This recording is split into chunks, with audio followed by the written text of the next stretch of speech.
All right, welcome back to another live episode of FinTech Fridays, and we are on a Friday, which is awesome. We're at the tail end of a Friday here in Detroit. I am really excited for this conversation today. We are doing the quad box, as Michael Kelleher defined this. So this is a little bit of the red zone here on a Friday.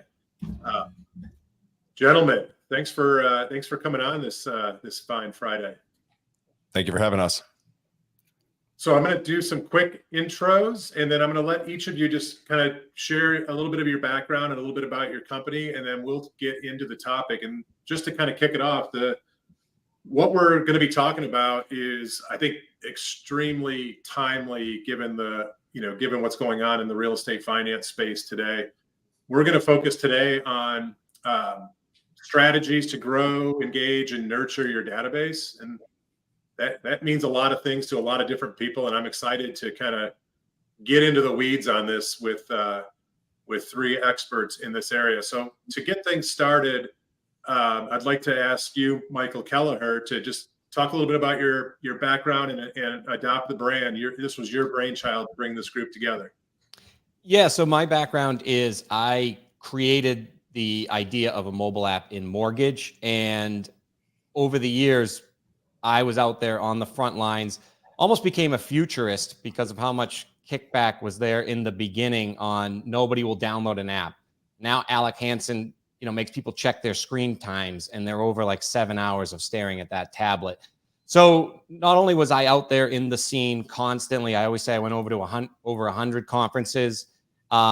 We also mobilized $500 billion of mortgage volume. We had over 200 of the top 500 HMDA lenders, especially the IMBs, rolled us out enterprise wide. So we went deep with loan officers, but we also were big in the integration game. We had 32,000 loan officers on our platform. And I am in a spot now where I have always been known to go deeper on the technology side and have a closer eye on the behaviors of what people are doing today in the weeds and what I see consumers outside do. So I started Adopt the Brand really to help lenders see through. They only see decks, booths, aggressive salespeople, some of my best friends, right? But I think sometimes they miss that strategy that is needed to take best in class of what they already have and add what I see as some of the best in class that I don't know why, but they're not executing, and then be able to execute it down at the loan officer level because their C-level person maybe isn't always scalable to 200 loan officers. And I couldn't find a better example of that than what Jeff and Michael are doing. So I was excited that if anything, my Rolodex can see that this is truly what Adopt the Brand means. When you hear these two talk, and if you're somebody not using them, or you're a lender and your loan officers aren't using them, this is what Adopt the Brand is all about. Listen to these two, because if they're not part of your 2024 strategy, and then adding on, FinLocker and ways to connect with that consumer, it's going to be a really tough 2024 of just saying the 8s are great. Yeah, I love that. Thanks, Michael. And again, it was your brainchild to kind of bring this together. I'm super appreciative of that. Mr. McAllister, why don't you tell us a little bit about Empower LO and your background? Yeah, I wasn't quite ready for that level of introduction, so I don't know if That's all right. If my background's going to be as exciting as that introduction was. But thank you, Michael. Yeah, so Empower LO started when I, as a loan officer, working for originally a large bank, and then after reading a book by our friend, I think you saw the post today, Brian, and Andrew Pollack, the Mortgage Marketing Manifesto. After reading that book, I quit my bank job and started generating leads, started working at a retail office that kind of like had a little bit more hands-off approach than obviously a large bank is going to have with compliance. And so I was able to dabble and kind of learn how to generate leads. Specifically, at the time I was in my, I don't know, at the time I was like 23, and average realtor in my market was 50. And so I had a really hard time relating and building relationships with real estate agents. Plus, if any of you guys are familiar with disc assessments, disc profiles. I'm a very high D personality, which means I don't give people the warm and fuzzies. I like to get down to business. I like to make shit happen. And so surprisingly, that didn't work to my advantage, or at least I didn't know how to make it work to my advantage. And so I had to figure out how to generate leads. And so I did. I looked at what companies like Quicken Loans at the time, obviously Rocket Mortgage now. This was 2016, 2017, beginning of 2017. 2016, I believe, was the first year that Quicken Loans overtook Wells Fargo as the #1 volume originating company, like originator in the country, basically #1 volume overall lender in the country. And so it was very like top of mind that's who I should be modeling. And so that was, like I said, back then. We manage close to 150 grand a month in Google ad spend for individual loan officers and branch managers across the country. We don't generate leads for call centers. We work with individual loan officers in local markets to help them, them build a consumer direct side of their business. In the process of doing that, we started working with a software platform called HighLevel about 4 or 5 years ago.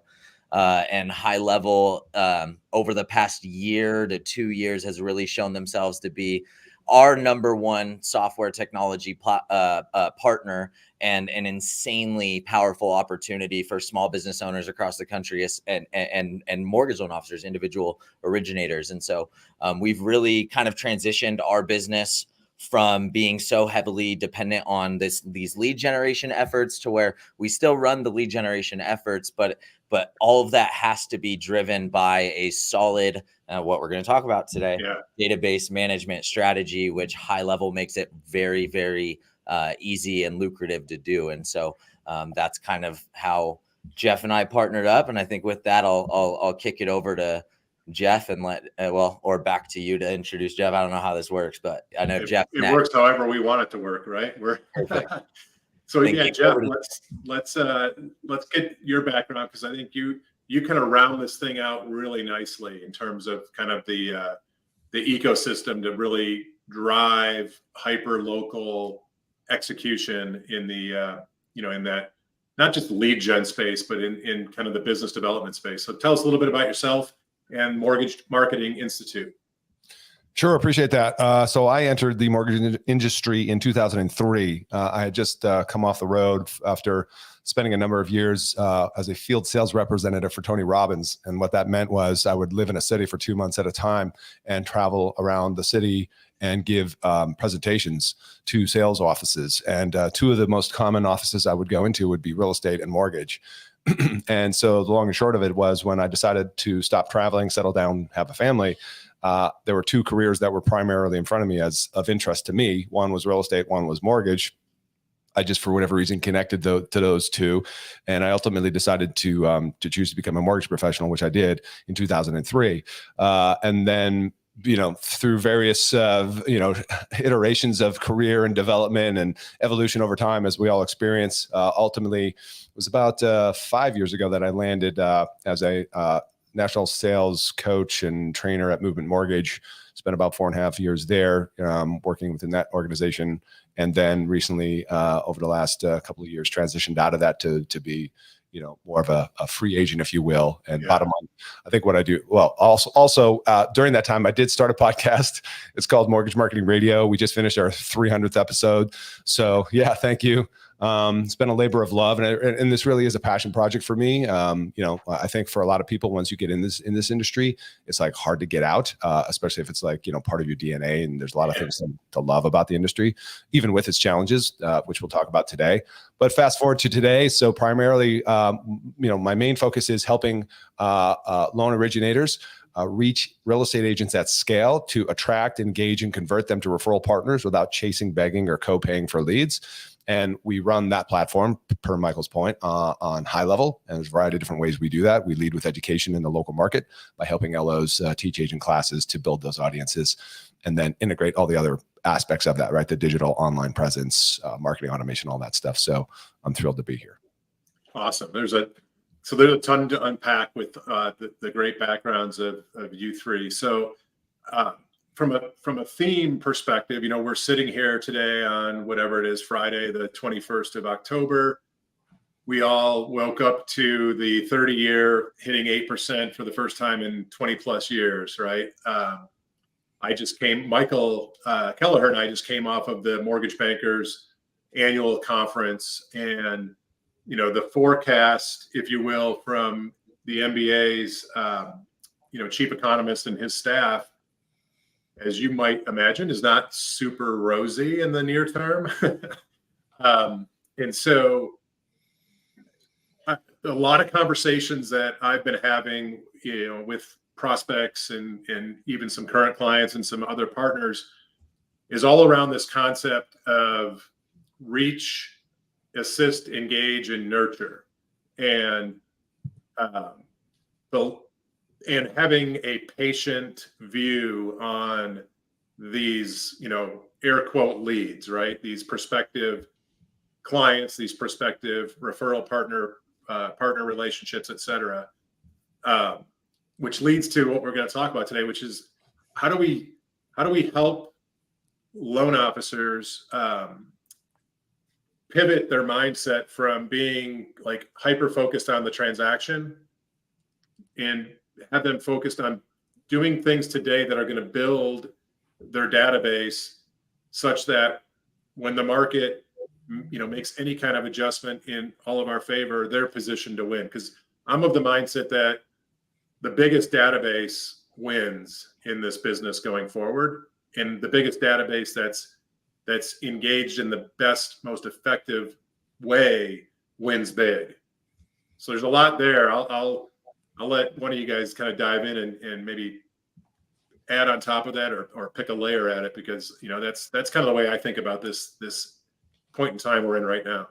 I could talk forward thinking in a couple minutes, but lenders right now are focused on revenue, retention, and recruitment. And I am the firm believer passing all of them should be the R of retargeting. But we came back from the MBA annual, and from what I hear, there is going to be a lot of consolidation in this market. And that's why I think it's more important than ever. Michael's view is loan officers need to be given the keys to their own database, because there are certain things you can't control, and we can't control the market. And there might be mergers that maybe you didn't mean for them to happen today that happen tomorrow. But that loan officer relying on the lender to control their database, it's the old saying that the things we did to get us here today are going to get the same results, right? Expect the same results if you keep doing the same things. And so I think this quad box is about change. And I think the first piece that Jeff and Michael can teach a loan officer what to do, and I hope leaders know to endorse the loan officers to do this, is start to manage your own database, because it is yours and it is the key to your future. Yeah. Yeah. And I mean, on that note, you talk about like what businesses want today, what banks, what IMBs, what brokers, what everybody wants today is revenue. Obviously, everybody has heard the same stuff over and over about like playing the long game, fill your database now, etc. Like, I think that is an ancillary benefit of if you have your database management dialed in, because that's the right thing to do in your business. You bust your ass right now to fill your database, to fill the top of the funnel, because that's what it takes, because it takes a high volume of interactions. And like, that's why the partnership with Jeff and Empower makes so much sense, is because what Jeff's platform allows you to do is it allows you to get in front of agents with leverage. It allows you to get in front of 30 agents at a time, because in the best of markets, your best agent relationships are going to be good for 9 to 11 transactions a year. Yeah. Right. In the best of markets, in this market, those best relationships are maybe 3 to 4 transactions a year. So what's the solution? Go deeper with those? No, probably not. The solution is to be filling the top of the funnel at a massive rate. And then also, while you're doing that, have a process for managing your database, have a process for making sure that all of the work that you're putting in now can pay those extra dividends down the road. But you do it today, because that's what it takes today to be successful. So Jeff, let's when I think about filling the top of the funnel, my mind always immediately goes to the consumer, and it's probably because where I live is really consumer focused. But what you're doing is really the top of the funnel, right? You're helping loan officers really understand how to have conversations at scale in their communities that fill that very top of the funnel that will ultimately lead to, you know, consumers coming into their own funnel. Maybe talk a little bit about what you're seeing, you know, in that realm, and how right now is the best time to have conversations, because a lot of people have a lot of time on their hands. Yeah, well, I love what you said. Just going back to that, which I wrote down, and I'm going to totally swipe that and make it a social media post, just so you Let's know. do it. But you know, just to recap, what you said was reach, assist, engage, and nurture.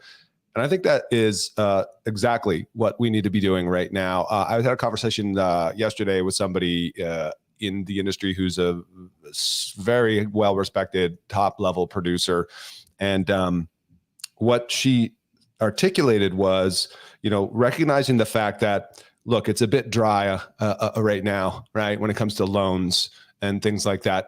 And by the way, not necessarily people trying to apply, but qualifying, right? Yeah. And so all those issues around affordability and interest rates and all that kind of stuff. Loan officers to do, I have it here underlined, activities. Like, because we know the loans are going to come, right? It's just a matter of when. So then what do you do in the meantime? We all, you know this, but we need to be reminded, we don't sit on our hands and wait, right? The other thing I wrote down is an area of opportunity and weakness that I see for a lot of originators is audience building. Like, that to me is a new skill, especially with the advent of social media and now tools like HighLevel and marketing automation and database building and nurturing. Like, that's always, you know, lead nurturing has always been a thing, but you know what's actually comes before that is audience building. Like, where and how are you building an audience? So back to your original question, Brian, yes, realtors, top of the food chain, top of the funnel. I'm a huge fan of consumer direct, yet that's a completely different skill set and a completely different requirements when it comes to process and technology, you know, which once again, dotted line back to Michael and Empower LO, you know, where they help fill that. Now, say what you want about realtors, but even in this down market, depending on how the numbers settle in, we're still going to probably see about 4 million homes sold across the country. And that's resale, not even including build or new sale. So that's still a lot of homes. And what I usually advise loan officers to do is get with your title company, get with your MLS or whoever, and take a look in your county. How many homes sold last month in your county? I did this exercise in Orange County, California a couple of days ago, and there was roughly 14, or was it 3,000? I can't remember. Actually, Clark County, Nevada, it was 1,300. So there were 1,300 homes sold in greater Las Vegas, right? And so my question that day in front of the realtors was like, how many of those do you need? Yeah. Like, out of 1,300, how many do you need? Same with the LOs. And so it always comes back to me, audience building, and especially what you said, this is what we need to do now is build an audience, which is reach. We need to assist them, right? Hand holding, be more of an advisor than ever before, obviously engage and nurture. Like, that's the game, so that when we do see this correction come, you're in front of that windfall. Love it. And that's where the system's broken. And that's where you as a loan officer need to reach out to Michael and Jeff, because when we were at Housing Wire and the top motivator, I believe, of Keller Williams, one of the top two, got up there. This is the fourth highest real estate market in history because of volume. But your operations, they look at units. Your software vendors, they look at units. The whole industry looks at units. But what do you get paid on? Volume. And so it's on you now, because the whole system's a little bit broken based on units. What Jeff and Michael help with, and what I would endorse and work with you on retargeting with, is the volume is still there to make the same living. It's just going to require less about who has the most stamina and can work till 9 o'clock at night and take applications during the abundancy period. And now who has to actually go out and provide a skill set or use behaviors, attitude, and techniques that people like Jeff can teach you, and people like Mike can make sure that every connection is not wasted. I mean, that's what Michael does. And with how much hard work it is in the 8% environment, you can't afford to waste any of that energy. But I think it's on you as a loan officer to reach out to these two, or all of us together, because it's not about units, it's about volume. That's how you get paid. And that's where the help is still there. And it's still the fourth highest market ever. And the next one's going to be the same. Yeah. So Jeff, you kind of hit on something that I want to go a layer deeper on. And I talk a lot about this on my, LinkedIn channel. And it's this concept of shifting the mindset from a transactionally oriented loan officer to a relationship building mortgage advisor. Mm-hmm. Nuanced words, but I think they're important because to me, the mindset is around those words, right? Mm-hmm. And part of being that mortgage advisor is understanding what you're staring down in terms of the market. I mean, when we were at MBA, I recall a statistic that there's roughly 30 million first-time home buyers who've been backed up. The system's a little bit backed up for all the reasons we've already known. This is not going to be a economic talk because we're already there. We already know what's going on there. But the result of everything that's happened is that there's a huge bubble of prospective home buyers that have just been stopped up a little bit, right? And so the loan officer is used to those people raising their hands and saying, I'm ready, let's go.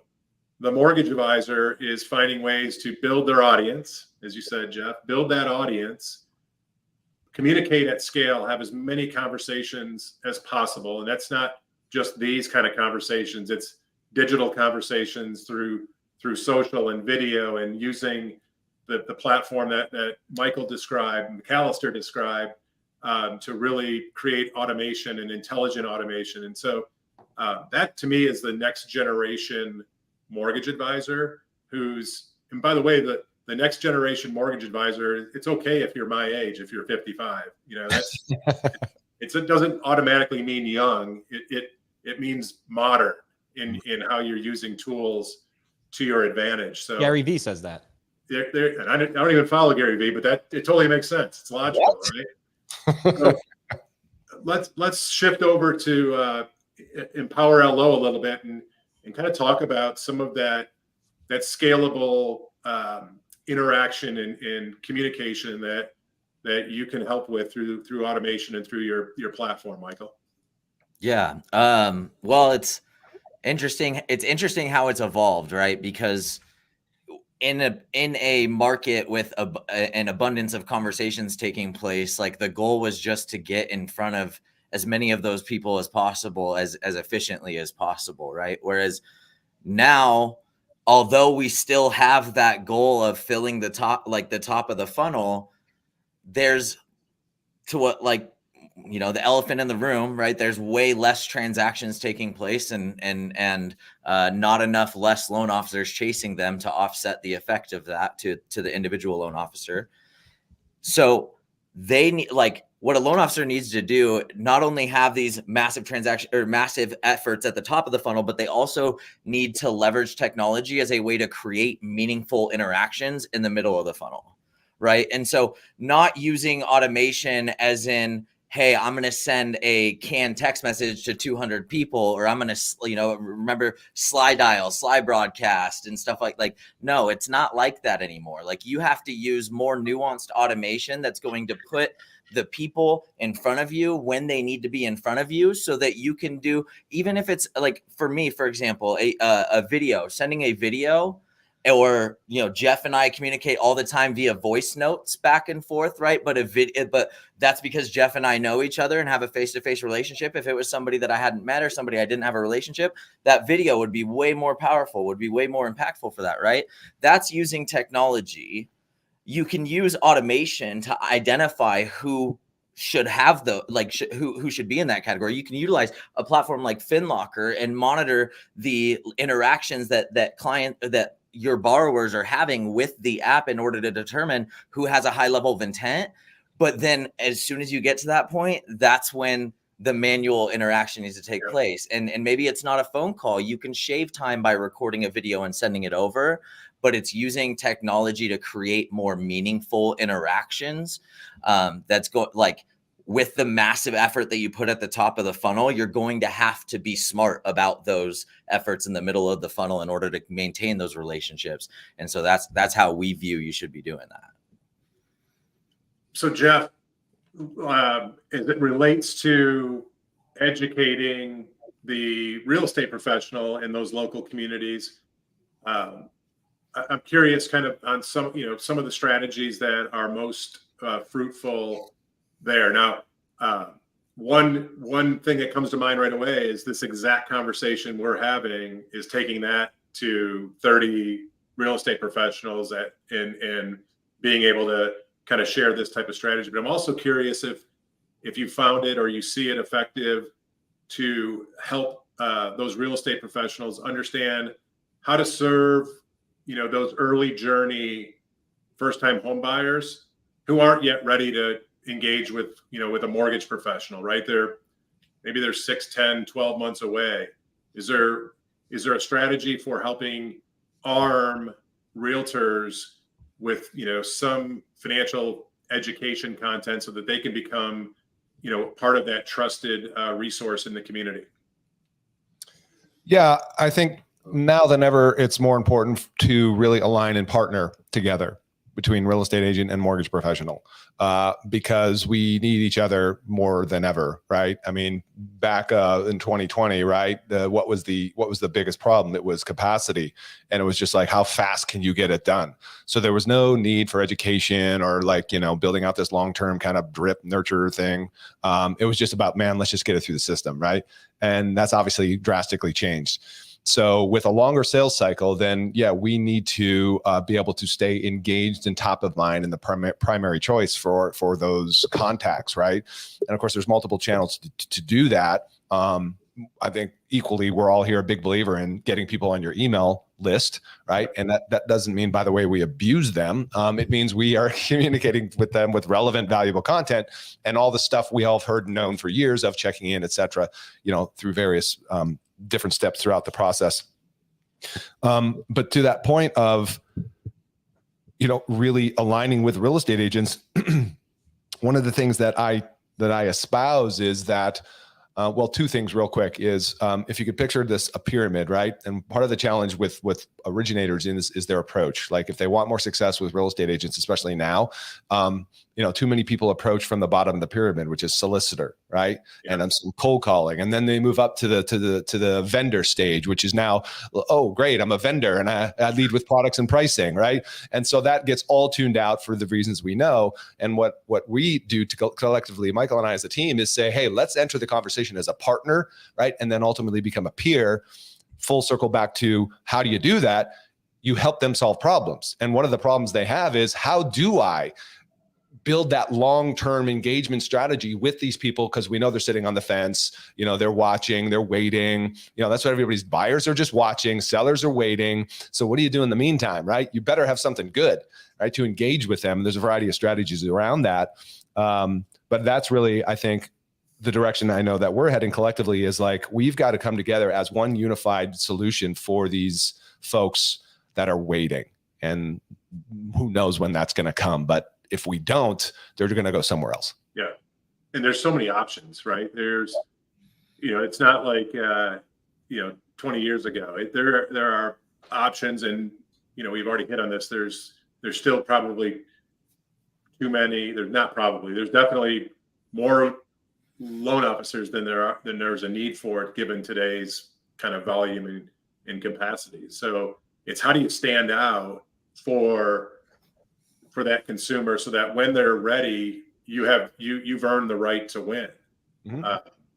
And I think the biggest challenge is really, how long do you have to be in that nurturing as cycle? long as it takes. Yeah. And it's going to be longer than you're used to, right? In terms of, sure, it's just the nature of where we are in this business today. Yep. Mr. Kelleher, did you have something, or? I'll just say, when you go on these, usually, right, you'll hear people come from a certain perspective. I've been on a million of them, so I have this antenna. I can't stress enough, these two have an actionable plan that I know will work in this environment. It's creating a platform built around a community, whether it's a community in your local zip code or community in that realtor's sphere of influence. But at the end of the day, realtors get 25 leads through sign riders and through these classes and everywhere, only to typically give you 2 of them to pre-qual to close 1. So what happens with those other 23? Well, Michael has the best solution on the market. And yes, you could start with that, but how are you going to get that relationship with them? Well, you're going to do that through becoming this peer, becoming this team. And you do that through Jeff's program, where you're getting them in groups. And you know how we know it's working? Somebody from one Remax will say, can you do that class to this one? Can you come in for our East Coast Realtors Association brunch? Somebody just dropped out and we really need somebody to give that speech. The classes it is giving are making such an impactful memory for them. They're actually inviting them in. And when they get invited in, that's when you can have different conversations of what are you doing with those 23 leads? So if 10 people show up, what are you doing with those 230 leads? If 100 people show up, what are you doing with those 2,300 leads? That same system that they were a part of, that was able to invite them to multiple classes and help them give the same classes, they'll start to realize that's where my 2,300 leads are going to go. And eventually you're not going to close them. You got to think of it. You guys are going to close them together. And there I go talking about units again, but you're going to close volume because volume matters. And that is what's important. So I am just saying this isn't a advice quad box. This is a quad box with the #1 actionable step that you can do tomorrow. And Jeff can tell you it's not for everybody. But if you think you can get in front of 10 people at a local Marriott, let Adopt the Brand come in for nothing. I will help coach you along in that program for those 10 people at that Marriott, because you have to start somewhere. We always said with the app, the 2 best times to plant a tree are 20 years ago, and the next best time is today. Yeah, right now. Michael, I think you hit on something that I don't talk nearly enough about, but I love to talk. I love to talk about it, which is the impact that like just learning this stuff, just learning and soaking in the digital marketing and database management and marketing automation and like just the impact that that's had on my life and my career, right? I started as a loan officer doing that. And I was early enough to the game that I was able to transition to starting Empower LO. And now we help loan officers en masse with that. Awesome. But like, it's still early. It's still early enough that as a loan officer, if you invest, or as a branch manager, or like you invest in learning this, it will pay dividends for your entire career, and it feeds on itself, right? You start obsessing over this digital marketing stuff and you realize, oh crap, the best way for me to get in front of agents is at scale through either an in-person class or a webinar. Okay, now I know how to remarket to those. Like Michael said, now those agents are looking at me like, wow, he really knows his shit. Why? Because I'm a part of his funnel. I'm getting marketed too, right? And it you basically create a level of expertise and an ecosystem around that expertise where you're no longer are looked at it as a mortgage person, period. You can choose your opportunity to monetize it. If you're going to do it through loan production, do it through loan production. But at the end of the day, you're the marketing expert, you're the sales expert. And that is why people look at you and why your agents will refer you their business, even when times are tough. I'll give you an example. Think of how tough it is to start posting on Instagram and get followers, especially people you know, and go from not being embarrassed about it to like, this is what I want for a career, right? Or you could use Michael and Jeff's system and actually understand that for $1 a day, you can retarget 1,000 people, and you could actually retarget that local Popwana list where every time they pull up a YouTube video every couple of days, this class is showing up for a lot less expensive, a lot less hard work, and a lot less lighting and microphones. They will think in that community how powerful you are. And when you tell the realtor that you're actually only doing that through retargeting, and those 23 leads that you do, I can coach you on how to do that. First of all, you wouldn't have met them without the system they built with Jeff, but it all makes sense and it all goes around. And then just a plug, when you have something like FinLocker, where then you can provide the stickiness, because those 23 leads still are going to take about 340 to 360 days to close, whether it's ethos, community, or LinkedIn, Facebook ads at the higher end. But I learned that through Jeff's podcast. Those are longer. And now you have tools, you have connection, and you have expertise, or you're an authority in that area, like Michael said. So I'm just so bullish on these two. It's incredible. Hey, Jeff, I want to ask you about some of the content in, in the classes, right? In the value that's being delivered to the agents. Are you coaching your mortgage advisors on helping their local agents kind of understand the power of personal branding? Is that all part of the strategy? I think that's a super interesting one to kind of poke at there. Yeah, if you think about it, many of the challenges we face as mortgage originators also are faced by real estate agents, right? Because we're in a sales and marketing business. And if you are listening to this, and do you ask yourself, do you struggle with identifying your personal brand? Do you struggle with creating video content? Do you struggle with knowing what to post? Do you struggle with your Google business profile, et cetera, et cetera? If you do, so do they. And quite honestly, most of them don't have a consistent, reliable source for that information. Now, some do better than others, EXP and Keller Williams of the world, et cetera, who have some of that in their ecosystem, but by and large, many don't.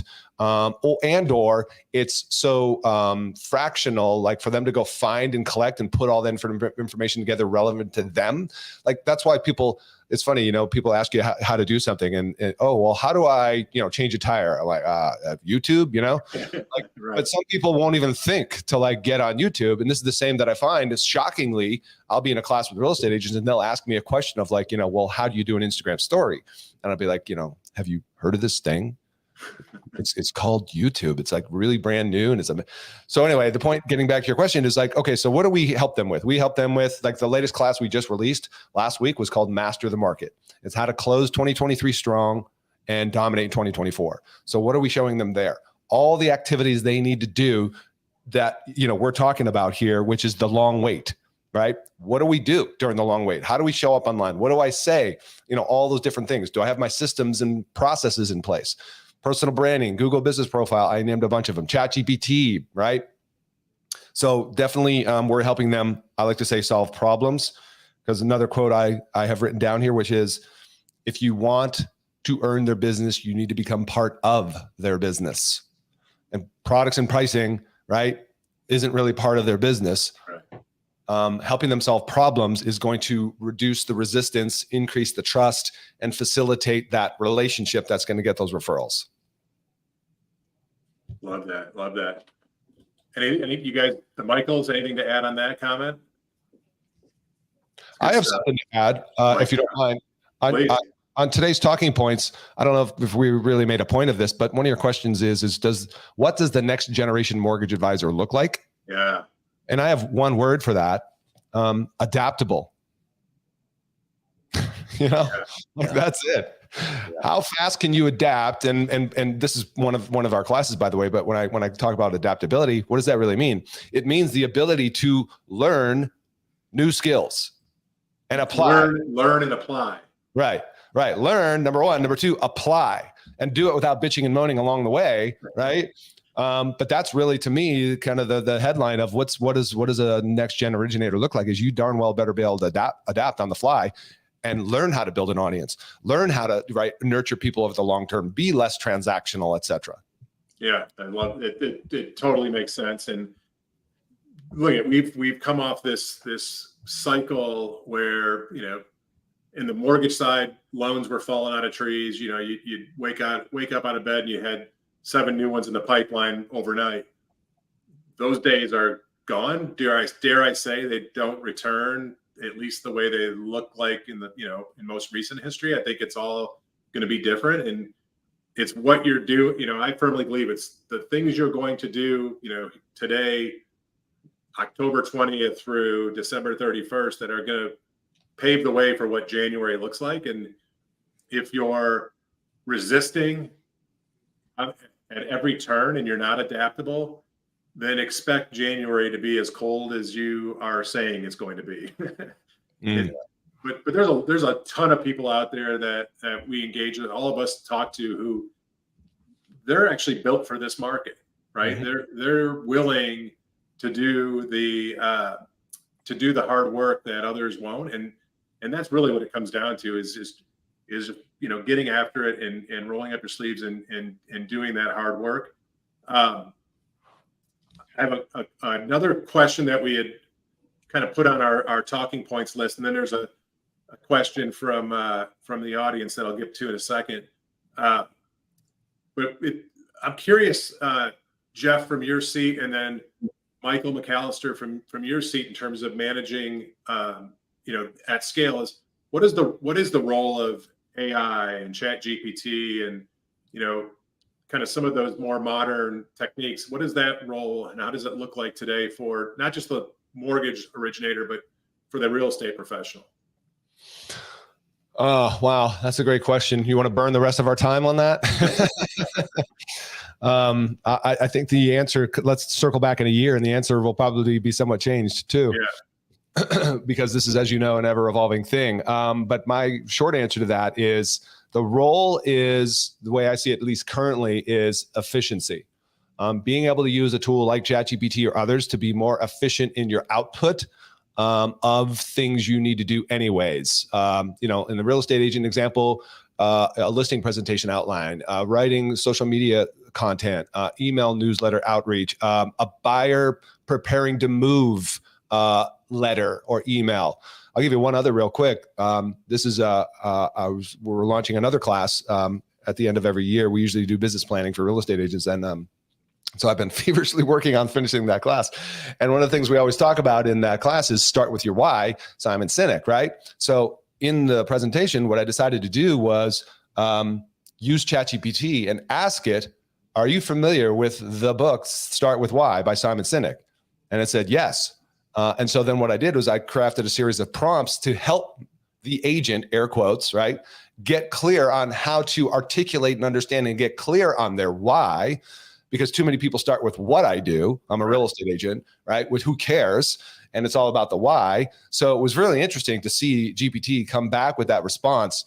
And that's an example of efficiency, because while that might not be the end why that you settle on, it saved me a hell of a lot of time thinking with a cup of friggin' espresso or whatever, right? Just be like, what's my why, I love that. Just to piggyback on that a moment, you hear about a lot of people talking about, so we've got this, I think they're still on strike, the Screen Actors Guild, right? And one of the points of the strike is around, the impact of AI replacing actors, right? Writers, you mean?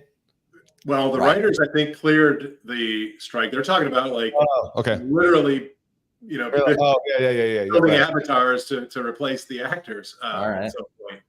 But somebody talked about this at one of the sessions at a recent conference I was at, and they said AI is not going to replace your job. Mm-hmm. Somebody using AI is going to replace your job. Mm-hmm. And so you either embrace the modern tools and technology, or it will be a threat. And I think that goes across every business, every industry, and it's really applicable today, in the real estate finance space.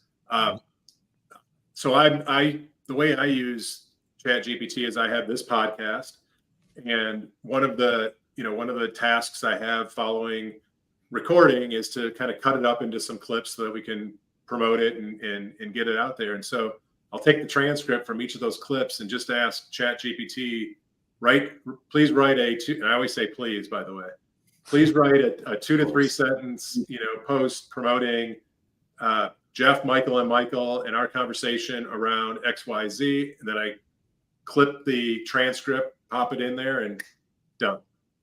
And then, I'll edit it a little bit so it sounds like me on the other side. But you talk about getting to the end of a finished product faster and more efficient. That's one way to, an idea to leverage the tool to your favor. Mm-hmm. Yeah. Michael, on your side, where do you see AI playing a role as far as it being more efficient on the platform side?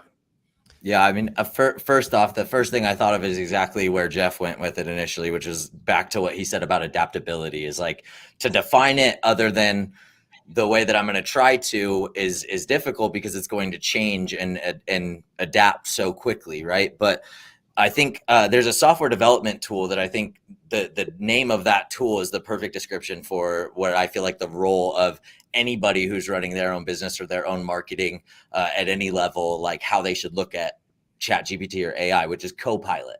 In software development, there's a AI ChatGPT driven tool called Copilot that helps you run, like, debug, interpret code, write code, even comment on code to, basically like narrate what you're doing in the code. Really, really cool tool. And it just sits along your terminal with you while you're coding, right? And it's always there. And when I use ChatGPT, it sounds like very similarly to how you guys are using it, right? When I use it, I find that it, like, the more I use it, the better I am at using it, right? If I have that tab open all the time and I'm just thinking of ChatGPT as my co-pilot in anything that I'm doing, and I'm always thinking of a way to, like, tap into it and leverage it, I'm not going to say that leads to the best and most effective use of ChatGPT, but what I can say is I'm going to stay ahead of the curve, and then I'm not going to get replaced by that shit. I can promise you that, right? Because I'm going to be there every step of the way. Got it. Love it. So there's a question that came in, a little bit of a loaded question, but we'll do our best here, because I think this, I don't know that there's 5 things, but what are the top 5 things an MLO, mortgage loan officer, can do or does to add value to a real estate agent? Who wants to take that one first? I think we can riff on this a little bit. Well, number one, what's number one, Jeff? Help them solve problems. Yeah, well, yeah, 100%. And solve problems is bottom line. I think everything else is going to fall into that category, right? But educate is the first thing that I was going to think of but yeah, solving problems is bottom line. List out 5 realtors' problems, and then you'll have your 5 solutions right there, right? And so education can actually fall into 5 different categories if you know enough about their problems to educate them on 5 different things. But whether it's leads, whether it's pipeline management, whether it's retargeting, in hot markets, you got loan officers. In not insanely hot markets, but in, like, warm markets, you have loan officers that'll go door knocking with real estate agents, right? Like, but yeah, at the end of the day, it's exactly what Jeff said. Bottom line, like, solve problems, list out their problems, and go one by one, and you'll have as many ways to add value as you do problems. And if you want to get granular, the 3 Michael said would if it was Family Feud, it'd be like bing, bing, like they would all have made the top 5. The other one I'll say is show up in whatever it is that they need you for. Show up, because there's so many people that aren't willing to do it. And, like, when I go back to Rotary, and I haven't been, but when I go in a couple of years later, I'm still the youngest one there. Like, everybody below me has a different opinion of showing up. And in local community, if the realtor's showing up, then you should show up. I think the question was, what are 5 things that an LO could do, right? What was that second part? Top 5 things, to do what with a real estate agent? Well, it was very generic, to add value. Okay, yeah, generic. Yeah. But I get what the question is, and I would say it this way as well: is bottom line is only. I mean, let's piggyback on what was already said. You only need to do one thing, and find out what are they trying to achieve, what are their goals between Q4 and then for 2024. By the way, if they don't have any, that's a red flag. And then yeah, exactly. So when you ask them, if they're like, well, okay, heads up. But here's one question you can ask them when they tell you, oh, well, okay, so here's what I'd like to do for the rest of this year. Like, you could ask them, what projects are you working on that's really got you excited? What are your goals? What areas of your business need the most attention right now? And then when they give you the answer, great. What do you see as the potential roadblocks? Because the roadblocks are your opportunity to add value. Right. If I could, I'll share real quickly a story of a buddy of mine, Wally Ellerberry, out of Texas. Wally's a superstar originator, $200 million producer. And I remember when I interviewed him on the podcast, what he said was, early in his career, he decided he would become the best realtor he possibly could without ever selling a home. I was like, what do you mean? He goes, well, I went to the Tom Ferry coaching. I got one thing certified. I went to Keller Williams Bold. I got educated like a real estate agent would, so that when I did ask those realtors, what's your obstacle? He had the solution right there, ready to go. Right. Amazing. Yeah, so there's a reason why he's Wally, right? And that's one of those reasons. So before we yesterday, I kind of wrote down notes and then I typed them up. We've hit all the points that I wanted to cover, but there's one thing that I wrote down yesterday, and I purposely left it out of our email. And I wrote down, have more conversations. And I think we've talked around that throughout this, 50 minutes now. And I think at the end of the day, if we're talking about getting the way I think about this conversation, it's how do I get hyper local, but then scale myself in a hyper local manner. And to me, it comes back to having more conversations. And it might not be having a one-on-one conversation all the time. It might be a 1 to 30, a 1 to 10, a 1 to 50, right? And so for me, and that's kind of a lesson that I've been trying to teach myself, is to have as many conversations as possible on what's important to the folks that I'm trying to help solve problems for, right? And so I think we've covered, like, I've learned a ton from you guys. I appreciate you coming on here and sharing your expertise and your wisdom. I love how Jeff and Michael, your platforms complement each other. And my narrow thinking says Jeff is the hyper local, get in there, get those conversations going, and Michael helps scale that in a massive way and have routines that are happening behind it that help pull those conversations into transactions down the road. We have a few minutes left. I'll let you guys, we could do this is where we make our picks, I guess, for Sunday football, but we'll skip that and just let you guys give kind of one last comment for the audience before we go. Let's start with Mr. Kelleher. My last comment would be, I've always seen myself as a futurist. That wasn't my branding, but we created the pizza tracker in mortgage with receipts before Domino's came out with it, and Domino's looked very similar. And then everybody after that was like, we were saying the pizza tracker. Well, we came up with the pizza tracker before it was even a pizza tracker. But I look at this as the world outside, text messaging, screen timing, everything was so much more advanced than the mortgage industry. And then COVID happened, and mortgage originators have had to deal with the abundancy and those behaviors. Even vendors have built or were building for 2 years, especially think CRMs, right? Around how do you get business in an abundancy model? How do you grow, engage, nurture your database in an abundancy model, not an 8%? I think they fell even further behind because the rest of the world did not have that huge growth. And if anything, they took a step back, but have taken a step forward now. And I think the mortgage industry is going to be a lot like that gentleman, the old man in Shawshank Redemption, that gets let out, and he just doesn't like this new world. He almost gets run over because there weren't cars like that before. Everything's so much faster, and he just wants it to go back. And so I think lenders need to, and I'm being conscious of time here. I never thought we'd get Shawshank into this podcast, so thank you for that. I do. Is that our usual suspects? Worthy plug. November is going to be one of the worst months ever because listing data shows there's only going to be 270,000 new listings. We can only control the market that's in front of us. December is a bunch of traditionally coffee cakes, setting your goals, and holiday parties. I think starting tomorrow or finish out October strong. But if you don't wake up November 1st and have an actionable strategy started for January 1st, that means take care of all your goals and take care of building out your, I call it the CTR plan. But if there's clicks, how are you targeting those? If there's calls, make sure you're following up with text. And if there's collaboration, like Jeff's program, make sure that you have a plan to teach. But build that. Get familiar with this collaboration of those two ahead of time. So you're ready January 1st on your exact plan.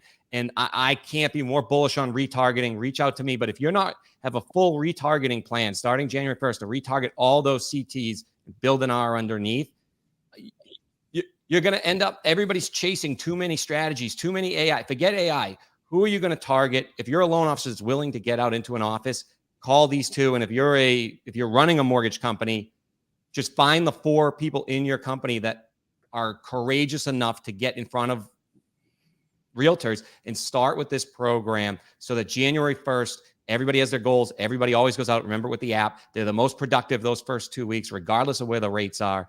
You are giving them such a head start that once they start, they can't stop. Love it. Michael.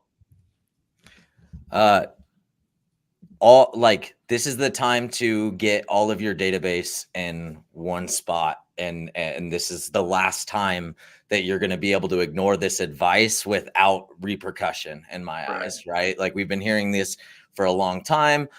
There's been a lot of conflict in that message, and the fact that the companies that are telling us to do better at managing our database are also telling us that that database is theirs if we leave them.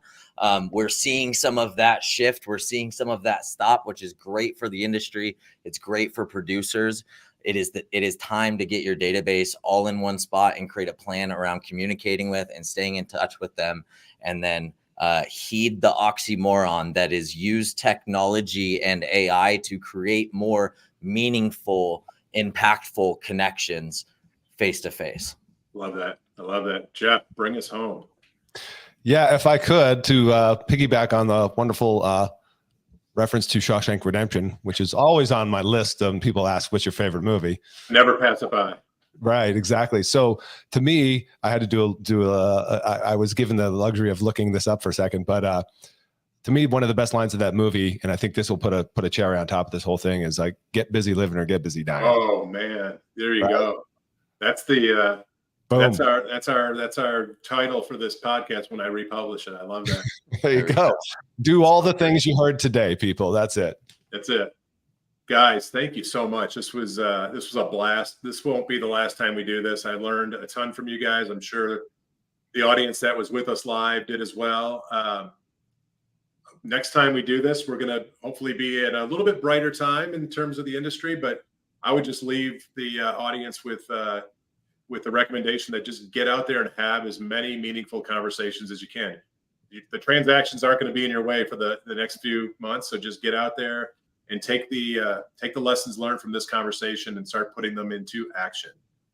Thanks everybody for tuning in to our FinTech Fridays live, and tune back in next Friday to our next episode of the podcast. Thanks y'all. Thank you. Bye-bye.